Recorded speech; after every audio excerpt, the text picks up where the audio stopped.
Good afternoon, everyone. This will be our final press conference before Hurricane Milton actually arrives here in Volusia County. We're anticipating receiving the full effects of Milton starting later tonight, through the night, and the early hours of tomorrow. Many of you have probably already heard that this storm has shifted slightly to the south. Don't let that fool you, however. While this did not increase our community's threats, it didn't decrease them at all either. So the projections of what we are going to receive have not changed significantly since the last time we've had a chance to speak with you. We're already starting to feel the effects of the storm's impacts, and it's only going to get worse from here on out until the storm passes. The effects include the possibility, an increased possibility of tornadoes before we actually get to the full effect of Milton reaching us. So those tornadoes could reach us before the actual storm itself gets here. Based on the current projections, the National Weather Service is telling us we're looking at anywhere from 6 to 8 inches of rain across the county, with locally areas that could receive as much as 15 inches of rain. Wind speeds are likely to be 50 to 60 miles an hour sustained, with gusts potentially getting as high as 80 miles an hour. If you live in an area that has been included in the evacuation order, your time is fast running out to leave these areas. Please don't wait until it's too late. Also, if your home has experienced flooding or almost flooded from previous storms, you're also at risk of flooding from this storm. You may want to consider finding somewhere else to be tonight. Find someplace else to be, friends, family that may live in a safer location. A hotel is also a good option if you're able to do that. If you're not able to exercise any one of these options, please consider going to one of our emergency shelters. If you need a ride to a shelter, Uber is offering free rides to all of our shelters across not only Volusia County, but the entire state. We have opened multiple shelters here in Volusia County in partnership with our Volusia County schools. As of 3 p.m., we have more than 800 people safely staying in our shelters. There's room for plenty more if you need to use these facilities. For the general population, we have Creekside Middle School at 6801 Airport Road in Port Orange. We have University High School at 1000 West Rhode Island Avenue in Orange City. We have DeLand High School at 800 North Hill Avenue in DeLand, which is pet friendly. And we have Mainland High School at 1255 West International Speedway Boulevard in Daytona Beach, which is also a pet friendly shelter. The Volusia County Fairgrounds at 3150 East New York Avenue in DeLand is also open, and that also welcomes pets. In addition to these shelters, there are 2 shelters open for those with special needs that are staffed by healthcare professionals. Special needs shelters are not necessarily for isolated patients or people who need 24-hour dedicated care, a hospital bed, a ventilator, or other complex care. If you're unsure if you need access to a special needs shelter or not, please call our Citizen Information Center. And that number is 866-345-0345. Both of the special needs shelters are pet friendly. Okay? The special needs shelters are at Galaxy Middle School at 2400 Eustis Avenue in Deltona, and David C. Hinson Senior Middle School at 816 North Clyde Morris Boulevard in Daytona Beach. Please bring anything you feel that you might need to help make your stay in these shelters of last resort more comfortable.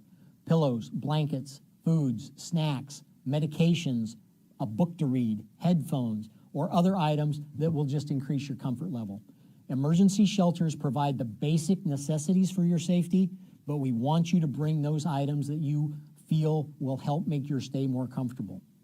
Unless you're seeking shelter in a safer location, which again, there is very little time left to do, now is the time to hunker down and make any last-minute scans of your home to make sure that you've removed any potential items that may become missiles during the wind, and make sure that your home is as secure as possible.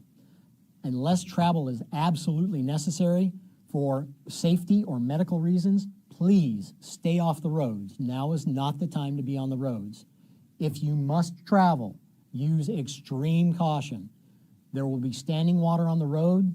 There will be debris on the roads. Never drive over the debris or standing water. A common question we get is whether or not the intercoastal bridges will close. We do not have an exact time or an exact answer at this point, but more than likely, the wind speeds will reach the level that we will need to restrict access to the barrier islands, and access to those bridges will be restricted. Again, get to where you need to be as soon as possible, and please stay there. Once the storm passes, we will be working with our law enforcement and municipal partners to reopen the roads and bridges as soon as possible. We have fantastic law enforcement. We have fantastic public works crews. They will do everything they can to get you back to the new normal as rapidly as possible after this storm. I will return with some closing words, but I'm going to bring Emergency Services Director Jim Judge up to the podium to provide some additional safety tips to help you ride out the storm safely. Thank you, Jim. Clint, thank you so very much. For those of you who have a generator on standby in the event of a power outage, which is extremely likely, use them wisely. Never operate them indoors or even in a garage. Keep them a safe distance from your house where the carbon monoxide fumes cannot enter. Remember, the fumes can seep into windowsills and closed doors, and actually we have had fatalities in the past, by improper use of generators, and also quite a few people that ended up in a hyperbaric chamber again, used them inappropriately. Speaking of power outages, have your flashlights and battery-powered lanterns out in an easily accessible spot once the power does go out. Have those extra batteries ready in case you need them as well. We don't recommend using candles or other sources of open flames for lighting, as obviously they present a fire hazard if not properly supervised. While we hope that you don't sustain any damage from the storm, we ask that if you do, please report it to us. There is a feature on our emergency management app where you can upload pictures of the damage, and we'll be posting a link on our website tomorrow morning. You can also report the damage to our Citizens Information Center by calling 866-345-0345. This will help us access the damage and report it to the state and federal authorities, which could expedite the process of being declared a local, federal, and state disaster. However, please don't survey your property or take pictures until it is safe to do so. Once the storm is clears tomorrow, we understand you're going to want to get out and see the effects of the storm, and that you've been in the house for a while and looking for a chance to get out. Please be mindful that there are likely to be lots of debris, roads blocked by debris, potential traffic light outages, and of course, as Clint mentioned, standing water on the roads. Even after the storm clears tomorrow, we still recommend traveling, if only when necessary. Thank you for your time, and now I'd like to bring up our Sheriff, Mike Chitwood.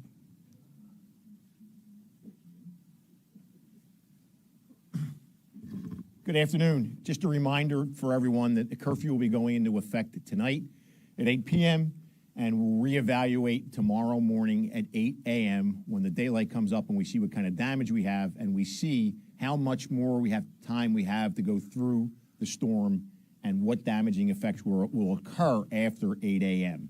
The second message is really based on those who are out there who think this is going to be a good opportunity for me to try to enrich myself at somebody else's expense. We are under a state of emergency. If you commit a crime, like 3 knuckleheads tried to do last night in Daytona Beach, you are going to be charged with additional charges and higher grade penalties for trying to commit a crime during a natural disaster. And the last thing I'll touch on is the bridges, everybody's favorite subject. We are limiting access. You can get off of the peninsula, but once the wind speeds reach 40 miles an hour, we will not be permitting anybody onto the peninsula. And keep in mind, as the storm exits us, we have to see what effects are going to occur on the peninsula when the winds now shift into the east and there's going to be storm surge and heavy winds. So as Jim Judge said, I know everybody's tired of being locked in their house. Just give us tonight. Tomorrow is a new day. We're going to get through this together. God bless you all. And with that, Clint. Thanks, Sheriff. Appreciate that very much. Some additional information. All county-operated sandbag distribution centers are now closed. We also have most of the city-operated sandbag locations are also closed. We applaud and thank our community and our residents for taking this as seriously as you have. as the sheriff and Jim said, we will get through this together, and we have incredible citizens here in Volusia County, and we appreciate you very much. Thank you for taking these preparations seriously. Also, for those who live in the unincorporated areas of the county, please note there will not be any trash collection tomorrow or Friday. If your regular collection day is one of those days, please don't put your trash cans on the curb. Makeup days will be coming, and those days will be communicated as soon as possible. Again, tonight is the night that Hurricane Milton will hit us, okay? Please make sure you continue to stay informed throughout the event. Conditions can rapidly change and rapidly deteriorate. Please use the emergency management app. Follow our social media channels. There's various hyperlinks on volusia.org that you can get additional information from. And also, our Citizens Information Center will be operating throughout the night. And again, that number is 866-345-0345. Our staff is here to help you answer storm-related questions if you need to speak to someone. Again, we will get through this together. It's been stated over and over again. We will be making every attempt to get you back to the new normal on the other side of this storm as rapidly as possible. But please, it's going to take all of us. We ask you to be patient with us, our first responders, our public works and public utilities crews, as they are out there trying to ensure your safety, and it's safe for you to travel back to your homes or travel and reestablish your normal routines. Please give them the courtesy of giving them the space and the time to make sure that we are all in a position where we can enjoy the opposite side of this storm rather than the expectation side of this storm. If we have any questions, I'd be happy to take them now. If not, again, thank you very much for your time.